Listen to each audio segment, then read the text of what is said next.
महज 15 साल की उम्र में जिस पर लगे सबसे पहले हत्या के आरोप, 12वीं क्लास में जो पहुंचा था पहली बार जेल, अरबों की संपत्ति है जिसके नाम, खबरों के खिलाड़ी के बाहुबली सीरीज में आज यूपी के जिला जौनपुर के सबसे बड़े दबंग नेता की पूरी कहानी होगी।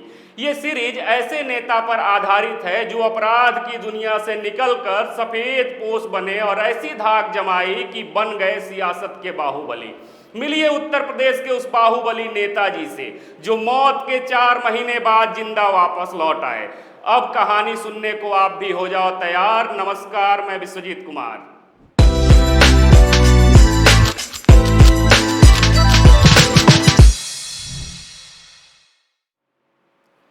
उत्तर प्रदेश का जिला जौनपुर, जो अक्सर अपराध की खबरों को लेकर ही जाना जाता है, जहां की पृष्ठभूमि से एक से बढ़कर एक अपराधी आते हैं, उसी जौनपुर में बच्चा बच्चा जिस नाम से वाकिफ है वो नाम है धनंजय सिंह का।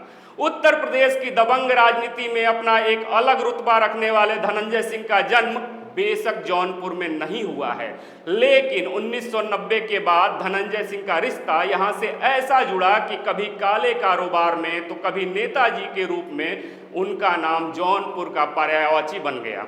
आज पहली बार वह कानूनी शिकंजे में फंसे हैं एक सरकारी अधिकारी के अपहरण के मामले में।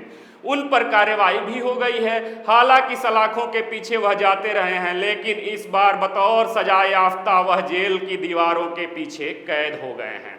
धनंजय को 7 साल की सजा हुई है और 50,000 रुपए का जुर्माना भी लगा है। बता दें कि वर्ष 1975 में कोलकाता में जन्मे धनंजय का परिवार 1990 से पहले ही जौनपुर आ चुका था। धनंजय सिंह जौनपुर में ही पढ़ाई कर रहे थे। करीब 15 साल की उम्र में ही उन पर एक टीचर की हत्या का आरोप लगा।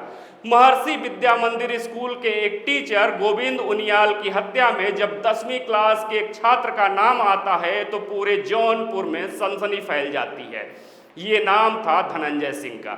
हालांकि पुलिस इस मामले में कोई सबूत नहीं जुटा पाई। इस घटना को अभी 2 साल ही बीते थे कि एक और हत्या में धनंजय सिंह का नाम सबसे सामने आया। कहा जाता है कि 12वीं क्लास की परीक्षा धनंजय सिंह ने पुलिस के हिरासत में रहते हुए ही दिया था, लेकिन इस मामले में भी पुलिस को उनके खिलाफ कोई पुख्ता सबूत हाथ नहीं लगा।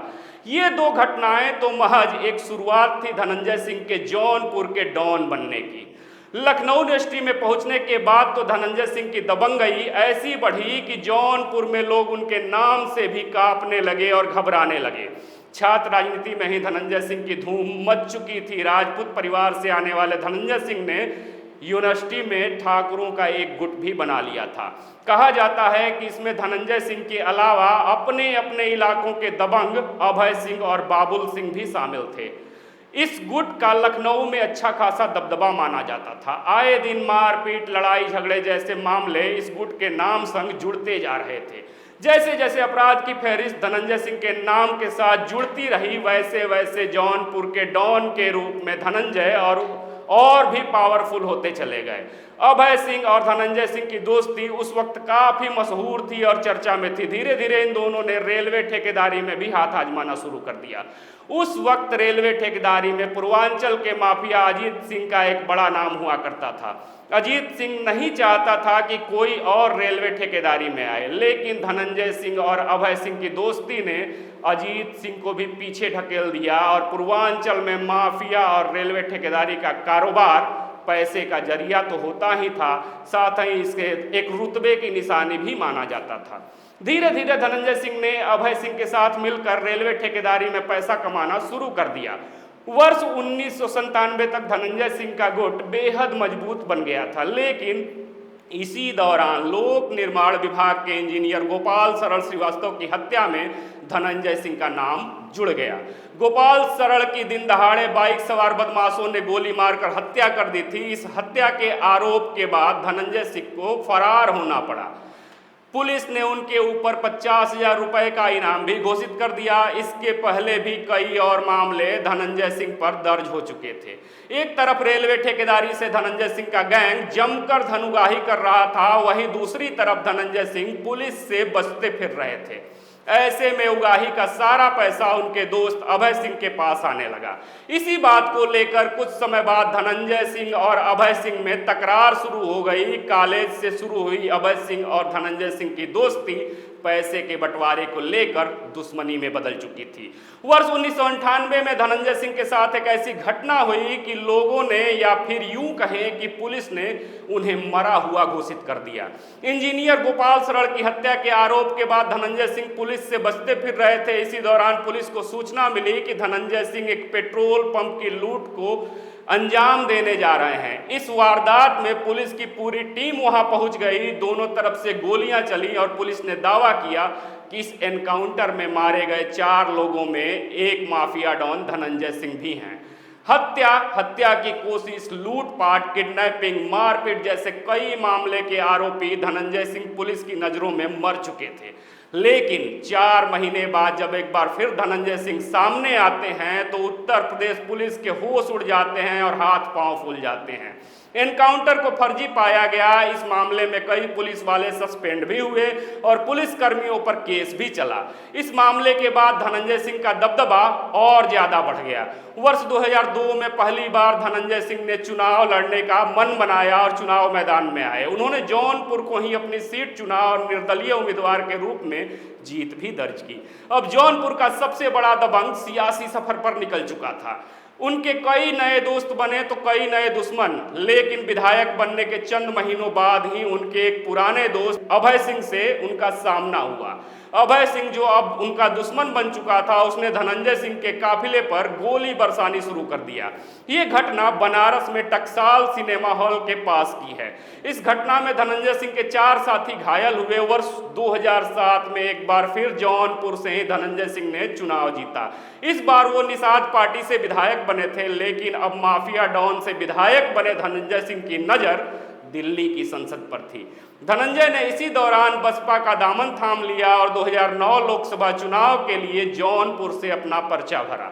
धनंजय सिंह ने यहां भी जीत का परचम लहराया और अब वो सांसद बन चुके थे। 2011 में मायावती से खटपट होने के बाद उन्हें पार्टी से सस्पेंड कर दिया गया। इसके बाद भी 2014 और 2017 में धनंजय सिंह चुनाव लड़े, लेकिन उन्हें कोई जीत हासिल नहीं हुई। वर्ष 2011 के बाद बेशक धनंजय सिंह का राजनीतिक जीवन ज्यादा ऊंचाइयों की तरफ नहीं बढ़ा, लेकिन अक्सर वो किसी न किसी खबर को लेकर लगातार चर्चा में आते ही रहे। पर्सनल लाइफ से लेकर आपराधिक मामलों में वे अक्सर विरोधियों के निशाने पर दिखे। धनंजय सिंह की 3 शादियां भी हमेशा खबरों में ही रही। धनंजय सिंह की पहली पत्नी मीनू सिंह की मौत शादी के सिर्फ 9 महीने बाद ही हो गई। उसके बाद साल 2009 में धनंजय ने जागृति सिंह से शादी की। जागृति ने 2012 में चुनाव भी लड़ा, लेकिन वो हार गई। जागृति सिंह पर अपनी हाउस हेल्प के मर्डर के आरोप भी लगे, जिसके बाद उन्हें गिरफ्तार कर लिया गया और जेल भेज दिया गया। इसी घटना के बाद धनंजय सिंह और जागृति के तलाक की खबरें भी आईं और उसके बाद दोनों की राहें बिल्कुल अलग हो गईं। फिर 2017 में एक बार फिर धनंजय सिंह ने शादी की। हैदराबाद की हाई प्रोफाइल बिजनेस फैमिली से ताल्लुक रखने वाली श्रीकला रेड्डी धनंजय सिंह की तीसरी पत्नी हैं। अभी कुछ समय पहले ही श्रीकला रेड्डी ने जौनपुर से पंचायत चुनाव में अपना नाम दाखिल करवाया था, जिसमें उन्होंने भी जीत हासिल की। बेहद महंगी और लग्जरी कारों के शौकीन बाहुबली नेता धनंजय सिंह को बेहद अमीर नेताओं की श्रेणी में शुमार किया जाता है। कई बड़ी कारों के अलावा फार्म हाउस, प्लाट और मकान उनके नाम दर्ज हैं। पंचायत चुनाव के दौरान उनकी पत्नी श्रीकला रेड्डी और धनंजय सिंह के नामांकन के समय अपनी जो संपत्ति लिखवाई गई वो बेहद चर्चा में रही थी। मगर इनकी चल अचल संपत्ति को यदि मिला लिया जाए तो बाहुबली सांसद को अरबों का मालिक कहना गलत नहीं होगा। बता दें कि धनंजय सिंह से जुड़ा एक और विवाद भी काफी सुर्खियों में रहा था। कई आपराधिक मामलों में संलिप्त होने के बावजूद भी धनंजय सिंह को लंबे समय तक वाई श्रेणी की सुरक्षा मिली थी। उनके साथ हमेशा 4 गनर मौजूद रहते थे, लेकिन इस मामले में उनके खिलाफ कोर्ट में याचिका दायर हुई और कोर्ट ने इस मामले में कड़ी टिप्पणी की, जिसके बाद 2018 में उनकी वाई श्रेणी की सुरक्षा हटा ली गई। अब वर्तमान में 7 साल की जेल होने के बाद धनंजय सिंह की पत्नी के लोकसभा 2024 में जौनपुर से चुनाव लड़ने की खूब चर्चा है और खबरें आ रही हैं। आपको यह कहानी कैसी लगी अपने जवाब कमेंट बॉक्स में जरूर दीजिएगा। फिर से मिलेंगे बाहुबली सीरीज में एक नए नाम और उसके इतिहास के साथ। तब तक देखते रहिए खबरों के खिलाड़ी। जय हिंद, जय भारत।